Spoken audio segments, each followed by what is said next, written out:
Welcome to the deep dive. Great to be diving in. Today we're looking at, well, a really intense piece of writing, Hosea chapter 2 from the Bible.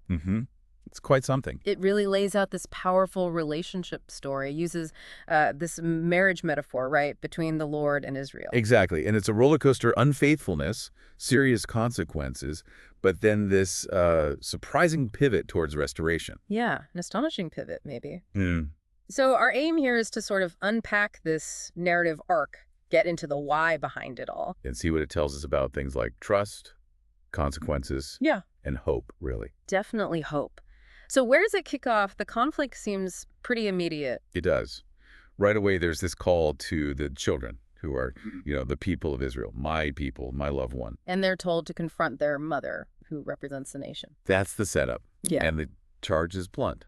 She's not acting like his wife. Yeah. She's unfaithful. It's strong language, adulterous look, unfaithfulness. This isn't just a minor spat. No, it's presented as a deep betrayal of the covenant relationship. And the text even tells us why she's doing this. It does, very specifically. It gives her words. I will go after my lovers who give me my food and my water, my wool and my linen, my oil and my drink. Wow. Okay. So she genuinely believes these lovers are the source of her basic needs. That's the core issue right there. She's attributing her sustenance, her clothing, everything to these other sources, not her actual partner, the Lord. So it's more than just like cheating. It's a fundamental mistake about where blessing comes from. Exactly, a misplaced trust.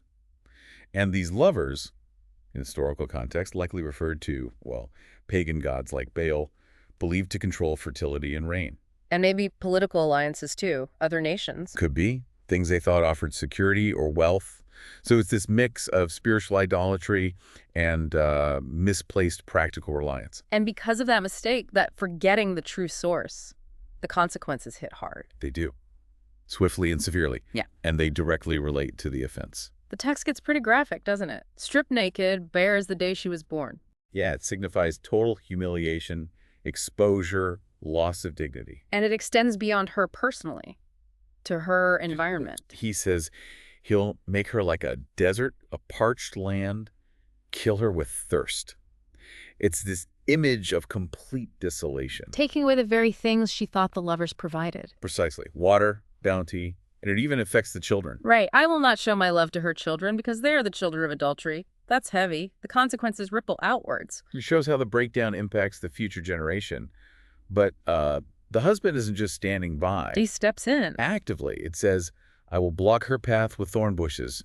I will wall her in so that she cannot find her way. So not just letting things play out, but actually intervening to stop her, even if it feels restrictive. You could maybe call it a severe mercy. The point is to frustrate her attempts to reach those false sources. And does it work? According to the text, yes. She chases them but can't catch them, looks but can't find them. The livers fail her. Ah, so their unreliability becomes obvious. Right. And that failure seems to spark something in her.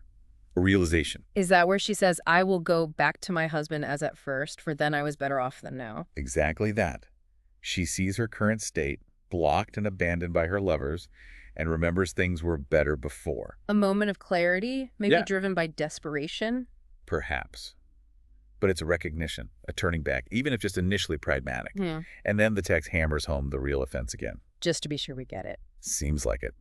It says, very bluntly, she has not acknowledged that I was the one who gave her the grain, the new wine and oil. Who lavished on her the silver and gold which they used for Baal. Oof. Yeah. It couldn't be clearer. The core sin wasn't just the chasing, but the failure to acknowledge the true giver.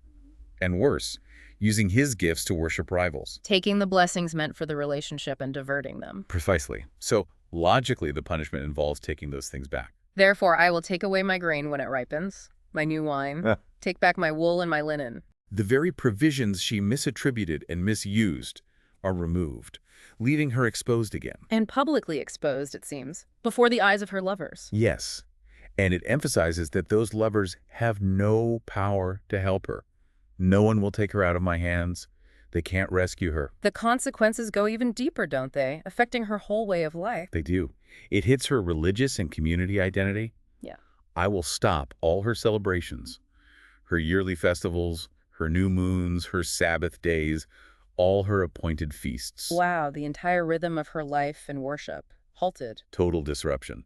And even the land itself, the source of the contested provisions. It gets judged too. Yes, I will ruin her vines and her fig trees, which she said were her pay from her lovers. Ah, the very thing she thought were her wages for chasing them. I will make them a thicket, and wild animals will devour them.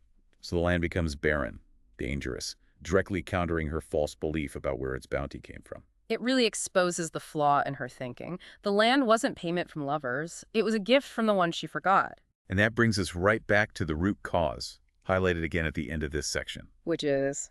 I will punish her for the days she burned incense to the Baals, decked herself, went after her lovers, but me she forgot, declares the Lord. That forgetting, it really seems central. It underlies everything else. The chasing, the false worship, it all stems from forgetting the true relationship and the true provider. Okay, so that paints a really bleak, almost hopeless picture. Judgment, exposure, loss. It does, which makes the very next word, the very next verse, so incredibly jarring and powerful. What happens? After all that, the text says, therefore, behold, I'm now going to allure her. Allure her after everything. That word just leaps out. It's so different from punish or strip bare. Completely different. It signals this proactive, almost tender move from the husband. How? How does one allure someone back in this situation? The text explains, I will lead her into the desert and speak tenderly to her. Into the desert. But wasn't the desert just described as a place of punishment, thirst, and desolation? Exactly. That's what's so stunning. The place of consequence becomes the setting for intimacy. For speaking tenderly, the Hebrew implies speaking directly to her heart.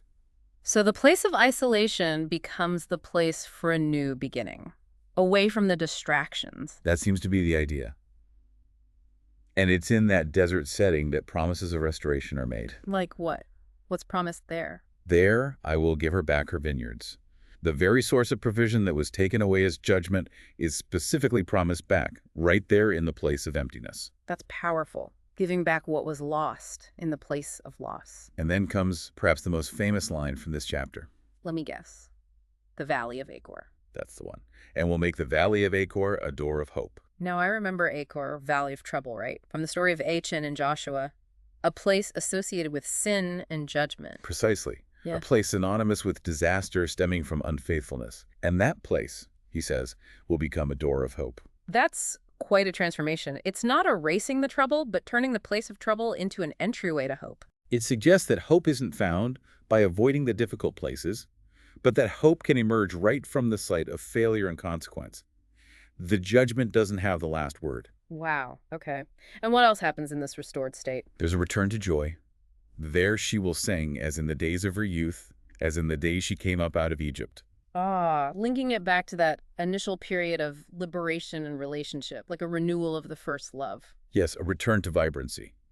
And the language of the relationship itself changes too. How so?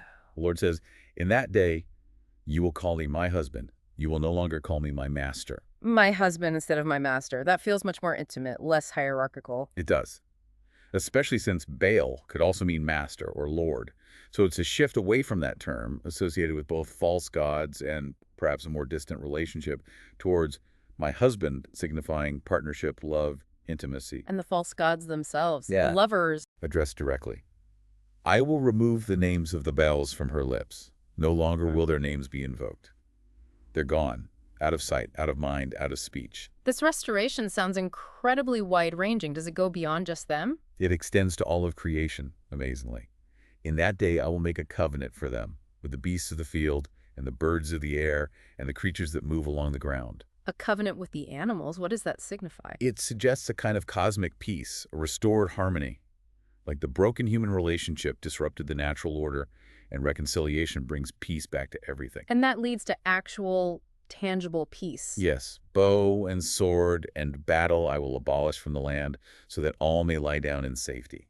Real security, an end to conflict. It all builds towards this final picture of commitment, doesn't it? It does. The ultimate declaration, I will betroth you to me forever. Forever. Not just patching things up, but an eternal commitment. Exactly. And the foundation for this forever betrothal is spelled out. What's it built on? 5 things. In righteousness and justice, in love and compassion. Okay. Core divine attributes. And the 5th is crucial. I will betroth you in faithfulness, and you will acknowledge the Lord. Ah, faithfulness again. And that key word, acknowledge, it comes full circle. It really does.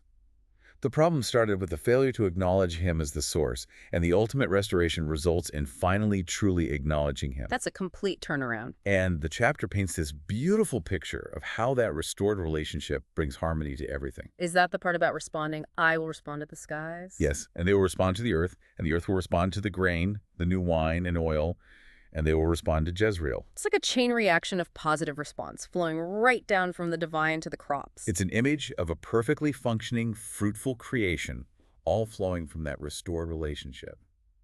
And notice Jezreel again. Another place name with a difficult history, right? Linked to judgment, scattering. Yes, in Hosea 1. But here, like Acre, it's redeemed.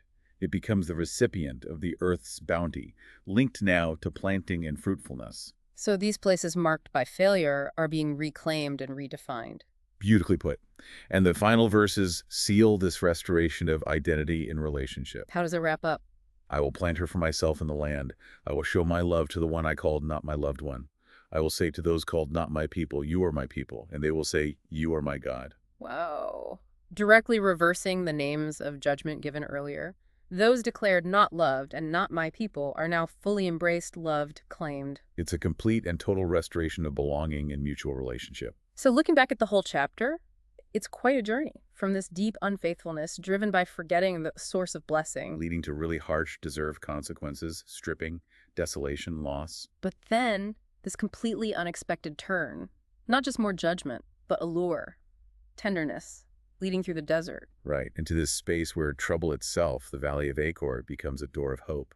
Leading to renewed joy, intimate relationship, peace that extends everywhere, and finally, this unbreakable, eternal betrothal. Founded on righteousness, justice, love, compassion, and faithfulness, resulting in that crucial acknowledgement of the Lord. The contrast is just staggering. The severity of the judgment versus the profound tenderness of the restoration. It really highlights the consequences of where we place our trust for what we need, our food, our security, everything, and what happens when we forget the true source, but also the incredible lengths God goes to for restoration. That image of the marriage relationship is just so potent throughout. And the journey through the desert, it sticks with you. It really does. The harshness transforming into a place of tender words and renewed hope. Which brings us to maybe a final thought for you listening, something just from this text. Consider that image we talked about, the Valley of Achor, a place literally named trouble, deeply tied to past failure and consequence. And yet in this chapter, it's explicitly transformed into a door of hope. So, what might that suggest about the possibility, maybe the reality, of finding hope, finding a new way forward in unexpected places, even perhaps in the very places that feel marked by difficulty or failure in life? Something to ponder.